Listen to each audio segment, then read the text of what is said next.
Welcome back to the Brandon K Show. I am your host, as always, Brandon K, and this is a real show. Yeah, yeah, buddy. We are doing videos every day in March right now. Every single day in March, you will be seeing Brandon K videos. We're in the middle of Dealing with Week. So we already did dealing with anxiety, dealing with alcoholism, dealing with depression. Tonight, we're doing dealing with grief and anger with my special guest, Michelle. Hi, everyone.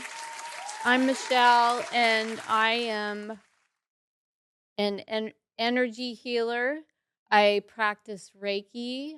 Um, I am an EFT practitioner, a life coach, and I will be continuing soon my education to be a substance abuse counselor. Super awesome. I know a lot of that stuff. What is EFT again? It is emotional freedom technique. It is tapping on meridian points on on your body while you're programming positive affirmations. First you tap out the negative and then you tap in the positive. Oh wow, I never even heard of that. hmm Where did it you hear about it? uh I started learning about it because after my breakup with the boyfriend we'll be discussing, I had a friend that I knew for years that was an energy healer slash life coach, and she taught me the EFT, and then I got on Udemy and I got certified to be an EFT practitioner. So this woman has a lot of knowledge about everything: psychology, energy, healing, everything. Um, as always, we're gonna start by saying that Brandon K Show is sponsored by Giftiply. So we want to do our ad real quick. Let's see. You know, Brandon Brandon K Show is sponsored by Giftiply charity wrapping paper, flat pack for convenience, eco-friendly, and made in America. Elevate your gift giving throughout the year with Giftiply charity wrapping, the gift wrap that gives back. And each purchase includes a 33% donation to one of 8 incredible causes. We got they got really awesome designs. American Foundation for Suicide Prevention. It's this one. Alex's Lemonade stand for Childhood Cancer, Best Friends Animal Society for Pet Reserve and No Kill Shelter. Give Kids the World, It Gets Better Project. LGBTQ Youth Empowerment. We had them on the show a couple weeks back. Michelle, did you see them on the show? The Gift Apply guys? No, Oh, charity chat? no, I Oh, didn't I see thought them. I saw. I thought you might have commented on that one. What did you think of the episodes that you have seen? Uh, 2 weeks ago, I saw an episode with someone that was talking about children being our future. Yeah, Mr. Crow, my tattoo artist. Yes, that was so good. I commented a lot on that because I've studied child development because I didn't want to be the same type of parent that my parents were. If I am Gen X, I was raised during that time period, and therefore I was raised by baby boomers. Mm, And I me honest, too. yeah, it makes for some interesting parenting, like authoritarian parenting, but that Because I mean, I'm not saying about necessarily my parents or your parents, but parents from that generation, they just think that their way is the only way a lot of times. yes, it's Yeah. an authoritarian type of parenting that was suggested by psychologists and sociologists at the time. Um, I chose not to raise my daughter that way. Uh, we, as Gen X, did not have a voice in the house. Children were seen, not heard. Mm. I didn't want to do that to my daughter, so I gave her a voice. Um, I also, for instance, I gave her two choices. I would tell her, you can do this, or this is going to happen. Mm. I would only say it once, and then she would have her consequence, whether it was a good consequence or a bad consequence, but she always had her natural consequences. And I always noticed, because she's strong-willed like me, that if I gave her those two choices and she Mhm. got to participate in her discipline, she always did better because she felt in control.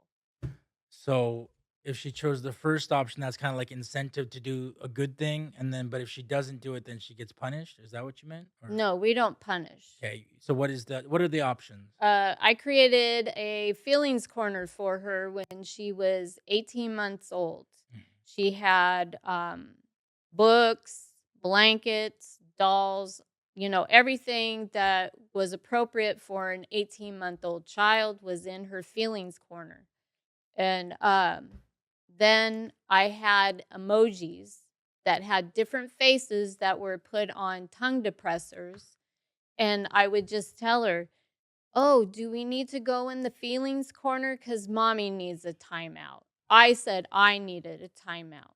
And she'd say, "Yeah." And she'd go in the feelings corner, and then she'd play for a little bit, and then she'd hold up her emoji that had the emotion she was feeling. And by that time, I was calm because I had my little timeout and we could discuss things. So this was a number of years back, and then where did you learn how to do this kind of childhood development? Did you study it, or did you come up with it yourself? I was at the library a lot. When I lived in Vegas, I joined the Family Resource Center. I was a breastfeeding mom, so I had joined a leche group, Mm. and also I What is was that? I don't know what that is. Leche group. oh, it's breastfeeding. Breastfeeding Yeah, leche is like a yeah, Spanish word for Spanish, yeah. milk. milk. Warmth, Yeah. milk, Okay. yeah. So then I also was in the moms club too, from the time she was 18 months old till she was a toddler. And they all shared advice. Yeah, and then we also did mommy and me gymnastics, mommy and me swimming, mommy and me classes. Um I just educated myself because I didn't want to be like my parents. And So, then one of the other things I did was that I learned if your baby is crying, they have a need. If you take care of their basic needs and they're still crying, that means they want to be held, right? So yeah. you give it to them. That's what they need. You give them what they need in the beginning so that they um, can what's that called? Feel safe in their environment. And then they have like a healthy relationship with themselves and the world when you kind of give them nurturing in their early months and years, right? Yes, and then eventually they get more independent Hmm. because they feel secure. So there's So a certain time of childhood development where you distance yourself from them and like you can't always be coddling them and cuddling them. that's no, my daughter was either in my arms, on my lap reading, we were reading a book, I'm just saying or like in the papoose, or on I'm my saying I'm saying there's a certain point like I don't know 10 years old where it's not. Oh, no, no, no, Yeah, no, no, no. They start learning autonomy as soon as they start crawling right, and stuff right. like that. Yeah. There's different stages. Yeah. Yeah. And then so that was all going well, but then our topic tonight was dealing with grief and anger. So that's what brought you to learning all this other stuff like energy healing and life energy, and you got into this after kind of like some hard times. Yes. So I was with my last boyfriend. I haven't had a relationship in about 6 years because I felt like I needed to grow. So and then my daughter was 16 when my boyfriend broke up with me. And I thought to myself, I only have 2 more years with her. I'm just going to stay single, finish this off, and then maybe if I feel like I'm ready, I'll start dating again. Mhm. So it was a very dark time for me when he broke up with me. So and I'm very analytical and logical, and my dad raised me that if you're going to be with men, you have to think like a man. What does that mean? That just means that you don't like overwhelm them with a lot of information, and you have to be step ahead of them, and that you have your own money just in case Mm. he so you have to be set up Did basically. you take that to heart and like even talk less with your partner, or like when you say you have to like not say it, like how did you mean that exactly? um well, I didn't overwhelm him. Oh, it didn't overwhelm him. Did you tell him how you felt?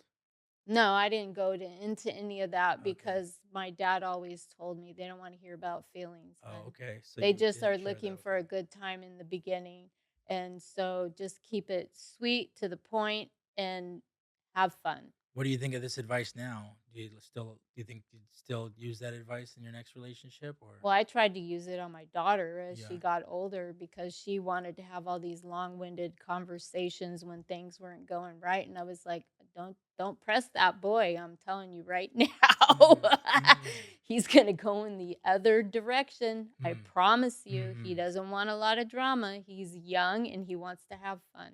So you would give this advice to people, to women Um, well, they're not your counselors, and that's another thing I told my daughter. who aren't your counselors. The The guys you're the guys dating, are not your counselors. they're not your counselors. Mm-hmm. You keep that to yourself, and if it's getting serious, then you kind of ease into things like that. Because it's important to tell them how you feel, right? At some point. Oh yeah, Yeah. but not like right away. Right. Well, let's see. You also talked about being a pattern breaker. That was kind of what you were talking about with the studying the child development. That was before this breakup or after the breakup? That was through her whole life. Yeah. Yes. Yeah, like I gave her a voice, for instance. The only thing that I didn't grasp was the yelling. So in our house, when she was young, I said, "How do you feel when mom yells at you?" "I don't like." She Mm-hmm. was 3, you Okay. know? Okay. I said, "Okay, next time I do it, I want you to say yelling, yelling, yelling." Okay. So she would say that and I'd calm down and then we'd have a conversation. But I also told her, "Mom does this all the time. Uh, So I'm not going to say sorry. What I am going to do for you, though, is I'm going to work my hardest to change my behavior." so when you were yelling, she would say yelling, yelling, yelling? Yeah. Okay. And I said, "I'm going to change my behavior." Yes. I said, because changed behavior is a true apology. Mm, So that's how I raised her. yes. Right? Yes. And I know that took place because when her boyfriend broke up with her when she was 17, he told her all the reasons that he was breaking up with her. And she said, "But wait a minute. You never told me these things and you never gave me a chance to change my behavior." Mm. So I know it stuck with her. Oh, yeah. Because I mean, that's part of a relationship is open communication.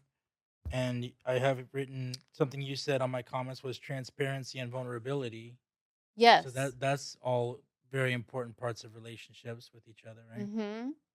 And so another way that I was a pattern breaker was when she got to be a teenager and she'd call me on the carpet for some of my parenting style. Mm-hmm. Cuz my daughter's like me, she'll put me in check, you know. Yeah. I gave her the ability to do that, right? I gave her a voice. So how I formed her to be a pattern breaker was I told her, "There are things that grandma and grandpa did that I absolutely refuse to repeat. Mm-hmm.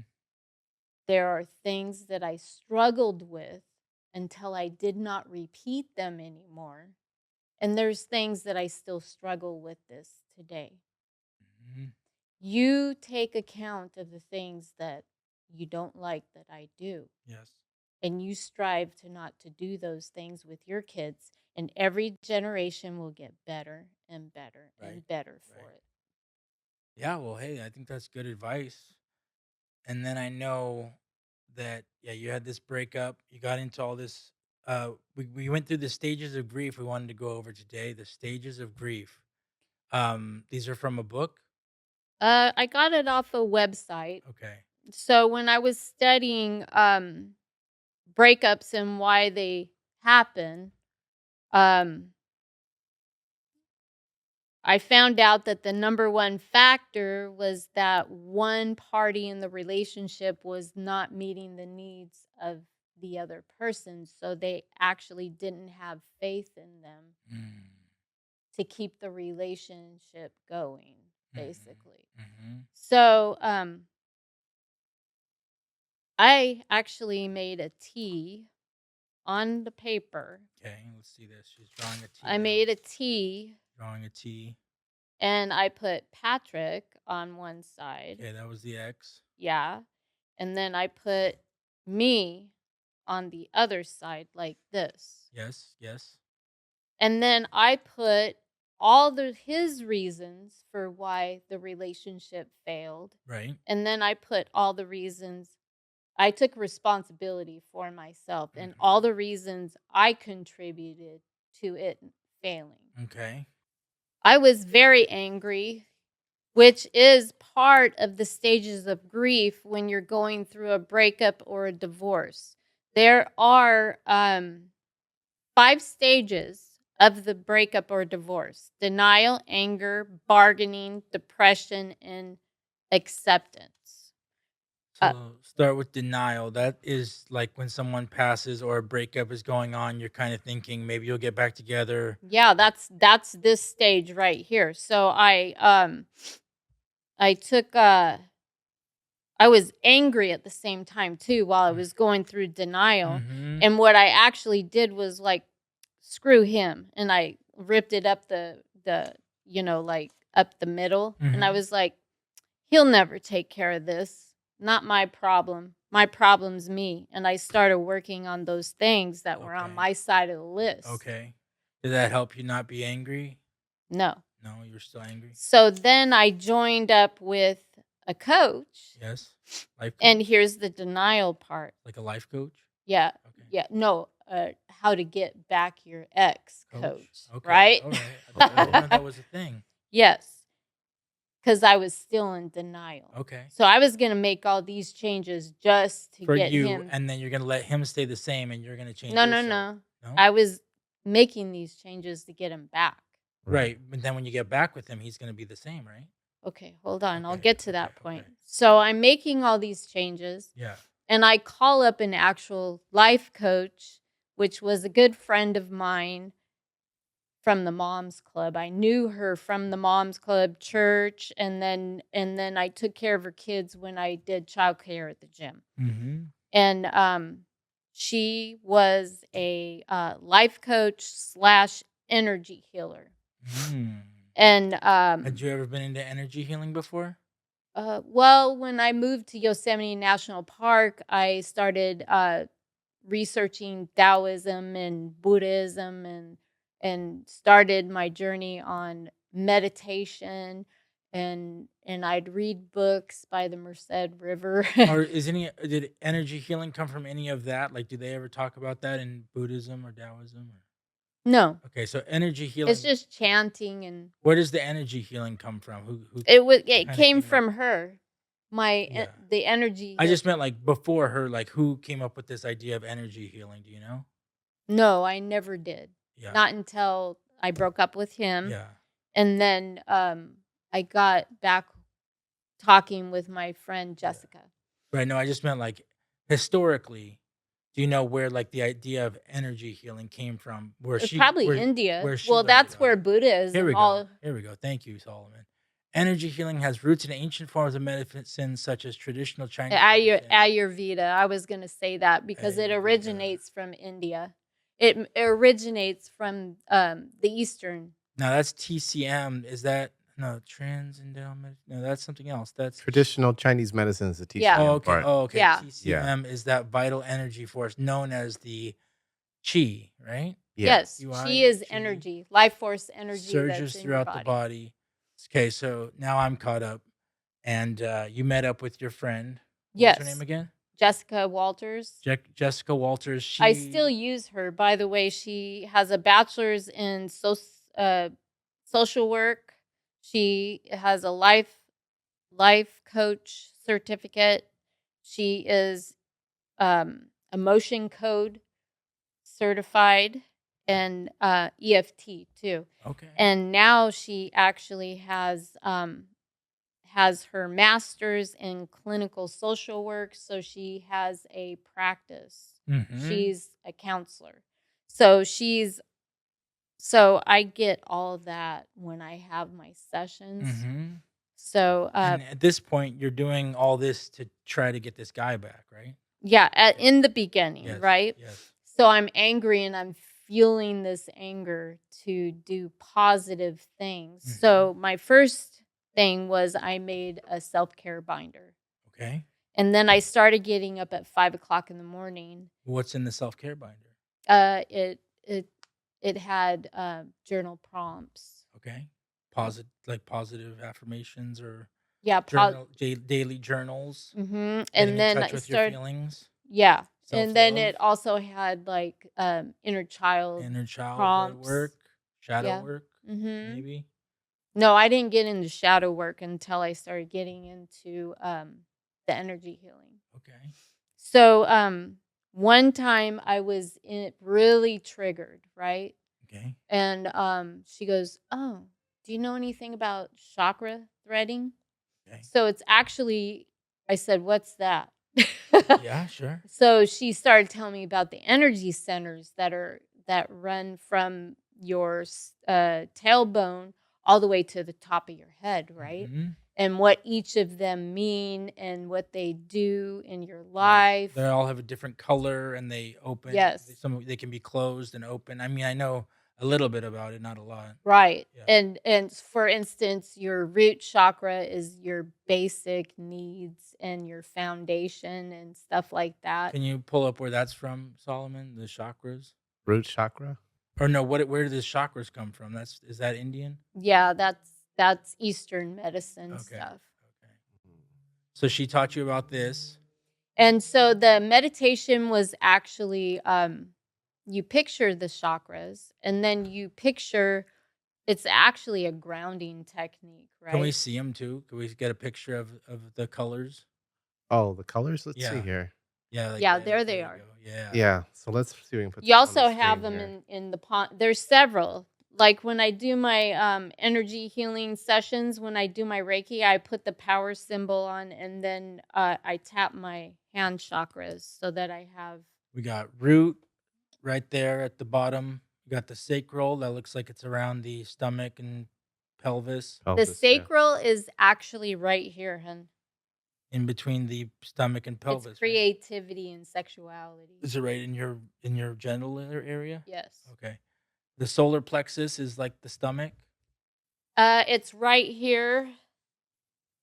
This is your power symbol. And then these are all connected to your heart chakra is your ability to give and receive love. Throat chakra is able to speak with love. Third eye is your intuition, and crown is your spirituality. Now, does everyone have a crown chakra? Yes. Okay. And there's even one right above it. Does everyone have a third eye chakra? Yeah, we all have these. Okay, so they're all in there, and then you just have to tap into them, and some can be more open and more closed. Right. You can do meditations. You can listen to frequency music, or like I'm gonna tell you the meditation. Okay. So what you do is what you do is you stick your feet on the ground. Feet on the ground, shoes off. Mm-hmm. Taking my shoes off. And then you picture the core of the earth. Mm-hmm. And you picture a red string coming from the core of the earth, and it attaches to your root chakra, and it spins around it. And then you take it and you go. You take it and you go to your sacral chakra. Okay. And you wrap it around your sacral chakra. Mm-hmm. and then you take it and you go to your solar plexus chakra, which We're is wrapping it right, around. We're right wrapping it. here. We're wrapping Yeah, wrapping the ourselves up. red string around. Wrapping ourselves up like it's almost like well, they call that like what do they call that? Grounding. Well, they call it like body censoring or something. Mhm. They're like a certain kind of Well, your chakras spin. right. So that's why she says to wrap them around. Mm-hmm. And then you go to your heart chakra Mm-hmm. and you wrap it around your heart chakra. Mm-hmm. And then your throat chakra. I'm doing it. I'm wrapping And then myself your up. third eye. And then your crown. Very awesome. And that's very grounding. Yeah. So after I did that, I felt so much better. Yeah. You did that with Jessica. Mm-hmm. And that was my first little tidbit of energy healing, right? Right. I knew a girl named Jessica. She did Reiki on me. Oh, cool. I Yeah, love Reiki. I felt like some things opened up inside of me Mm-hmm. with the energy healing. Yeah, you do you can energy actually, healing? yes. Yes. Actually, before I start my energy healing sessions, I take my pendulum and I put them over each chakra. Mm-hmm. So if they spin like this, that means that they're balanced. Are you If almost they're going like this, that means they're overactive. Are you almost doing Reiki energy healing on yourself when you're by Yes, yourself? I can do that Yeah, too. yeah. And then You're supposed to do it like every day to yourself.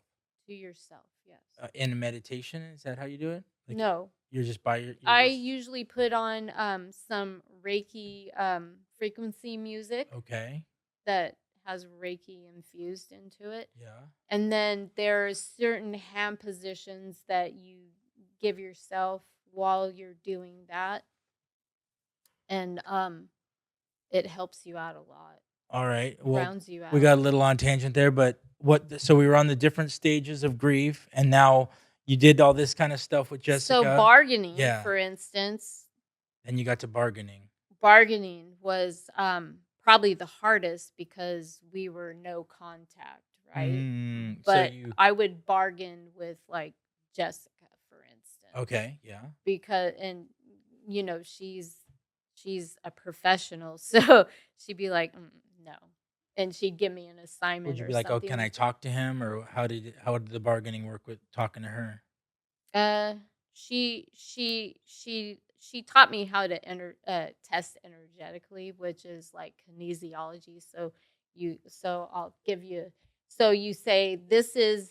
Oh yeah, yes. You taught me this one time. Yeah. So this is yes. Yeah. This is no. So right. That's how you program, right?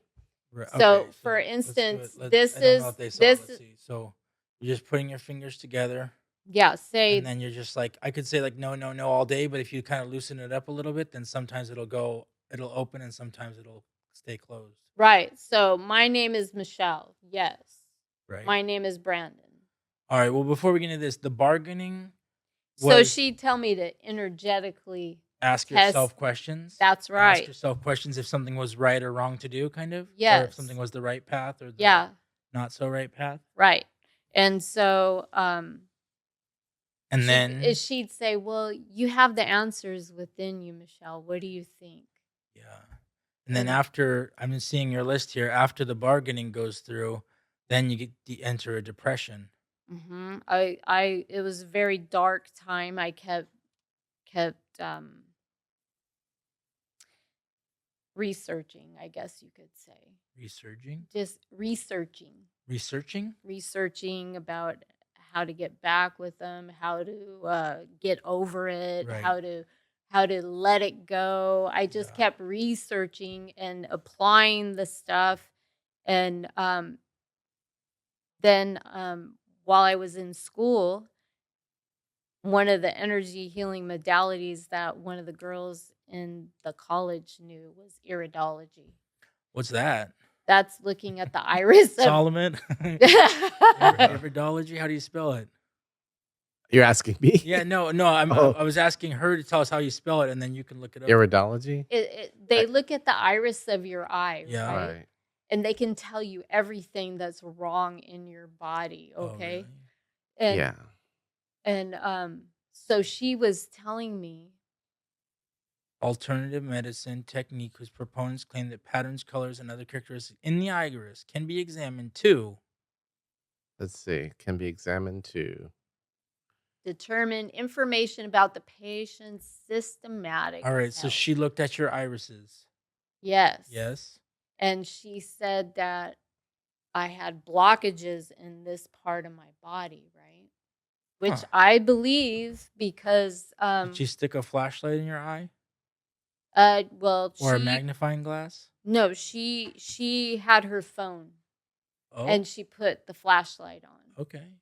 But anyways, Up there it says iridologists generally use equipment such as a flashlight, magnifying glass, camera, or silt lamp, yeah, she used microscopes. her flashlight on her phone. So she's shining a phone in your eye. And she told me that if I didn't start clearing things out and making changes, that something bad would happen in this part of my body, right? Mm. So that was another part of, oh, I better change. You know what I mean? So then 2 weeks later, I had my first Reiki session. Good. And she concentrated on this part of the area. And The sacral chakra? no. Just this part. Is it not one of the chakras? Well, yeah, but this part of my body in because general. yeah. And she told me, you have blockages. Okay, And I was yeah. like, I had not even told her what the iridologist had Oh, told yeah. me, and Okay. she's telling me the same Oh, thing. yeah. So, yeah. Because they can feel your energy. Yes. They could feel what's blocked. Can you feel what's blocked? Mm-hmm. Can you tell me what's blocked in myself? No. Because I have to have you on my table and like Yeah. doing a Boysen scan on you and Okay, stuff and- like that. with touching? No, we No don't. touching? No, we just run. So we do the session, and Yeah. during part of the session, we go like this over the body to see what needs to be focused on. It's Yeah. called a Boysen Yeah. scan. Yeah, I did some Reiki. I had a friend named Randy. We would get together and he did Reiki originally where he did touch me and I wasn't as comfortable with that. But Well, we do. that touch happens you. too. That Yeah. happens too. So there was that. But then later down the road, he could do Reiki just across the room like we are standing here today. Distance Reiki. Yeah, he did yes, I do And- distance Reiki too. And he would stand there with me and he would say, I can feel like something's blocked in you. Mhm. Like I'm gonna work through it with you right now. And we'd be like at this distance from each Yeah, other. I've pulled cords.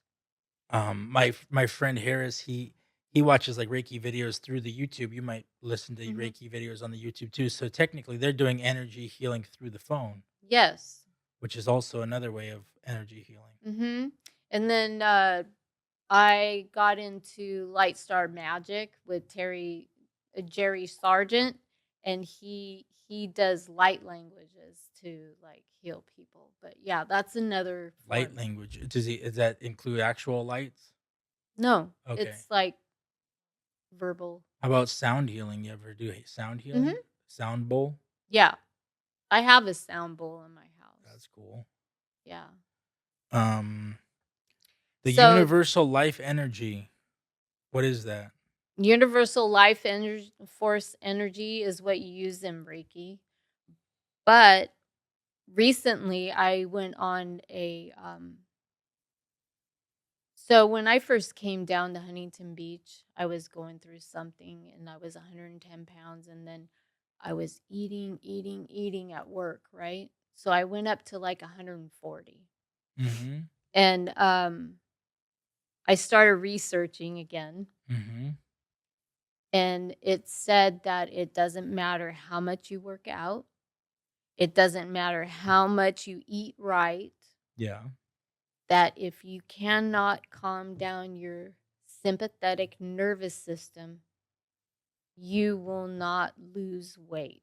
It actually said that getting on the treadmill and doing rigorous aerobic exercise and stuff like that Mm-hmm. stresses you out and your cortisol levels go up too. So I started through Jessica. she taught me how to do vagal nerve exercises. Vagal nerve exercises. Tell us about it. And this is we're in the section here between depression and acceptance. So I would assume when we get into this depression, it's almost like acceptance because we're saying this is real, it's happening, and I'm going to be depressed about it. But now we have to work through it. This might be a technique to work through it. The vagal nerve. Right. And so meditation actually became a very big part of my routine. And so that helped a lot. And then the EFT too. And but the vagus nerve exercises, um, cryotherapy is one way to do it. If you do cold baths and stuff like that, and you can actually meditate while you're doing it, you slow down. Cold in a cold bath. Yeah, like I did cryotherapy at the gym, and it's like 100 and below 130 in there, right? And I did have the head covering and the mitts on, right? That's crazy. And I told him, hey, I'm going to tone up my vagus nerve doing this. And he goes, what do you mean? This is supposed to get your adrenaline going. So when you go out there and exercise, you'll burn off more fat. Yeah. And I'm like, I'm going to show you how this works in a different way. So I got in that cryotherapy. He set it for like 6 minutes, something like that. And I started meditating. And it didn't even bother me, right? Right. You were doing like some master meditation. Yeah, and you literally could see the breath just because I'm doing breath work in there. You were saying, what'd you say? Under 130? What were you saying? Yeah, it's below like 100 and something in there. And cryotherapy. That's why they only keep you in there for 5 minutes. Is that possible? That seems way cold. 130 or under 30? Yeah, that's what they below told 130. me. That's what Yeah. That's got to be. I mean, obviously that's Fahrenheit, but it's that's what they told me. I don't know. Yeah. They only keep you in there for 5 minutes. I like never even been in like negative 0 degree weather. You know? Oh, let's see. Whole body cryotherapy here. Let's see. I don't know. That's what they told me. Right. Yeah, no, it'd be So- hard to. I mean, I don't know how cold they go, but I'm hearing you're in a cold. Yeah, so when you slow yourself down and you meditate, Yeah. that tones up your vagus nerve, like cold bath plunges So and we stuff want to like go. We want to get into a cold temperature that. And meditate. and in it. meditate while we're there. Not just getting in the cold temperature itself. That wouldn't be doing as much. You got to get there and then meditate to where you're not feeling cold, where you're kind of like coming back into like feeling normal or numbing. I mean, I'm sure you were. Yeah, numb. like Tony, numb. all our law of attraction people that are very popular, like Tony Robbins, Tony Robbins, when Joe Dispenza, all those people, coals. they all have a cold plunge bath that I've they been here. get I know into. it's very popular these days. Mm-hmm. Let's see what this says. It doesn't give us temperature. See? It says there it goes. minus no, 200 not something. that cold. What are they talking Yeah, about? it says most tanks are shoulder height. Let's see. Put it on here. They may be as cold as negative 200 to negative 300 degrees. That's why they only keep you in there for 5 minutes. Yeah, it says you stand in the tank for 2 to 4 minutes during the treatment. Would you ever do this, Solomon? I mean, I think I would if I felt like I needed it. Yeah. Yeah. Well, I if you would. do it for workout purposes, it creates adrenaline in your body and you burn off your fat I while think I'm you're gonna. lifting weights. I think Gotcha. I'm gonna do it for the Yeah. show at some point. I'm gonna do one of these cold tanks. Yeah, that would be cool. Yeah, and talk about it. And Will you join me? You and I. You don't want to do it again? No, I only rinse off with the cold water, and then I wash my face with cold water too. Oh, so you didn't do the ice plunge? No. Oh, okay, so you. So what did you do? You washed your face with 100 Ice cold water. Ice cold water. Okay. And then I rinse off for 5 minutes with ice cold water. But you didn't get cold because you were meditating. Right. Okay. When you say rinse off, you mean whole body? Yeah. In Okay. the shower. Got it. Ask Christina. She'll hear me and go, "Oh, cold," like that in the shower, and then they know that's what I'm doing, But anyway, I tried it. I heard that at a young age that it helps you learn discipline, or it's good for you. And so I've tried to take cold showers here and there, but they're always colder than you think they're going to be, Mhm. Yeah. because you never get used to them. Like, you try to sit there for a minute or 2 minutes, it stays cold the whole time. I mean, I like to be submerged, like go to the beach and be in there for 5 minutes, then I warm up. But like in the shower, it's kind of, you don't really get used Different, to it. right? Yeah. Especially if you got warm water hitting your body and then Mhm. you turn it all the way down and then So benefits of cold showers are it tones your vagus nerve. vagus nerve. What else can you do to tone your vagus nerve? Meditation, different frequency music. Another way is an exercise that Jessica had me do. Mm-hmm. So you turn your face this way for 30 seconds, then you turn your face this way for 30 seconds, then you turn your face this way for 30 seconds, Mm-hmm. and then you take your eyes Mm-hmm. and you make them go as far back as you can for 30 seconds. And then you turn your face this way and make your eyes go as far back this way for 30 seconds. Because your vagus nerve starts right Feels here. kind of good, huh? Yeah. Feels kind of good. It goes right here at your stem and it wraps around all your vital organs. So, and then why does that help your vagus nerve to do that exercise? It takes you out of your sympathetic nervous system, which is fight, flight, freeze. Fight, flight, freeze. And puts you in your parasympathetic nervous system, which is rest and digest. Okay, yeah. Yeah, my friend Brett with the F3 podcast talks about the freeze, fight, flight, Fight, flight, and freeze. moving into free flow Well, form. Yeah. They did a great episode a couple weeks back with the doctor. I highly recommend the F3 Super Sober podcast. He's getting some great guests on that show. Yeah, it's really good. Another thing that I researched was somatic exercise.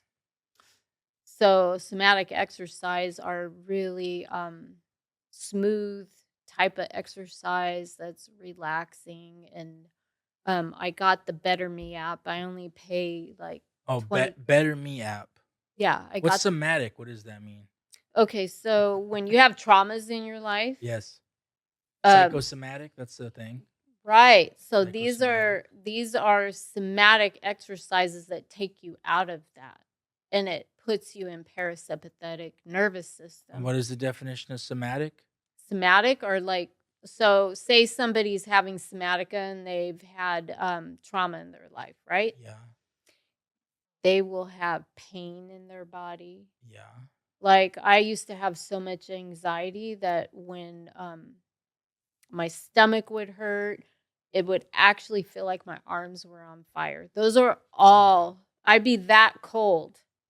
Those are all somatic responses. Right. So, I don't know. Anxiety's physiological and also mental, right? Mm-hmm. But let's see, relating to the body, especially distinct from the mind.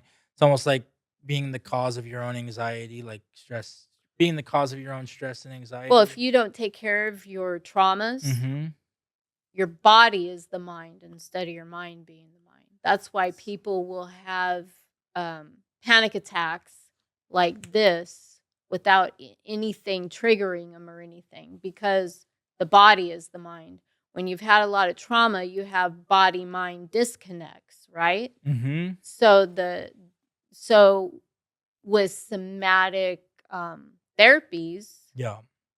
like Jessica, for instance, one of the times I came to her, because now she's a counselor, she taught me mind-body bridging techniques. Mm-hmm. I like it. And so those actually connect the mind to the body and see from a realistic perspective what's really going on, if it's something in your perspective or These like, the real perspective. would we say these are like mindfulness exercises? Yes. Okay. Yes. Yeah, we did a whole show on conscious reprogramming. Mm-hmm. We did a show, we talk about a lot of this stuff on the show. So I highly recommend that conscious reprogramming episode. Yeah. But let's see.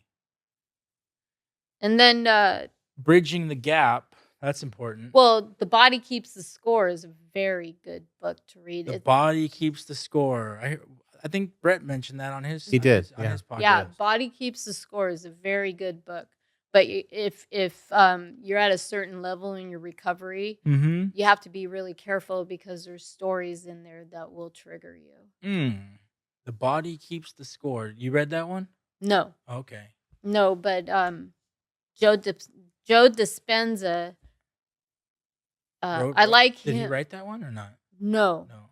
I've heard of him. I know guys who listen to Joe Dispenza. He's all about the mind over matter, right? Yeah, he's actually into neuroscience, quantum physics, and law of attraction. I gotcha. So you're like Joe I just Dispenza. got a book Yes. on him. I couldn't complete it because I had to turn it back into the library. But it's called The Mind. You Are the Placebo. You Are the Placebo. Yeah, it's a very good book. Can you tell me a little bit about that before we wrap up here? What does that mean, you are the placebo? That just means that you are capable of healing yourself. People go to Joe Dispenza's like conferences, I gotcha.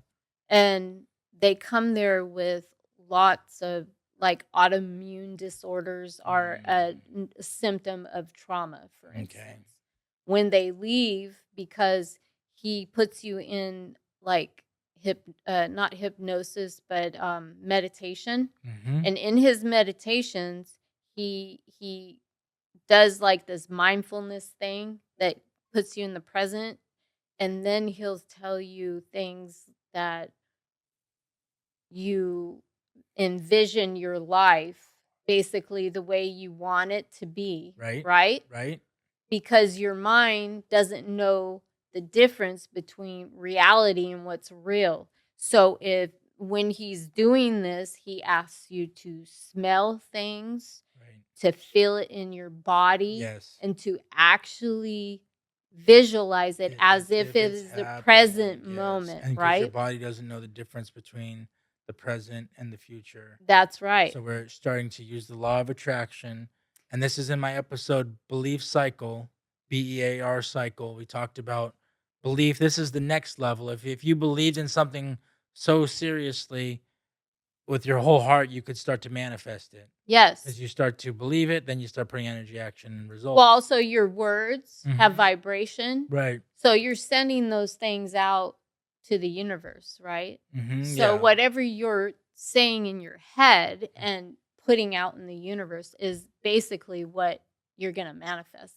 But also in this meditation, he tells you to visualize the things that you do not want in your life. Oh, really? And then he brings you back to what you want in your life. Right. And then these people come and do these meditations and do his classes, and they walk out of there pain-free, not having autoimmune anymore, being able to walk again and all kinds of stuff. Right. That's what your brain is. You are the placebo. You are capable of healing yourself, basically. The mind is capable of many things. For instance, I did hypnobirthing. Okay. Did you know that if you use self-hypnosis for pain, right, you will actually release endorphins. Endorphins, right? 400 times more powerful than morphine. Well, the idea that hypnosis is real and we can hypnotize ourselves into believing things that aren't true, just that alone is, proof that hypnosis is real, proof that placebo has credibility to it, the placebo effect in our own mind. If you talk about crystals, like if I have a crystal and I say, I believe that this crystal is going to give me a good day, I can talk myself into believing that. Right. So I believe in all this stuff. We are running out of time. I want to get to the last stage of the grief cycle, which was the first episode of Brandon K Show, which is acceptance. So I didn't see my That's when everything comes together. Yeah. and you finally accept reality and say, um, this bad thing happened to me, but I'm gonna move forward. I'm gonna, accept it and move forward. So yeah, you talk about that now. Yeah. So I didn't see him for 18 months, Mm-hmm. right? And I had done all this work on myself. And I wasn't even thinking anymore about doing it for him, right? They were all healthy habits at this time, right? Doing it for yourself. So he came back to visit his niece and he called me, right?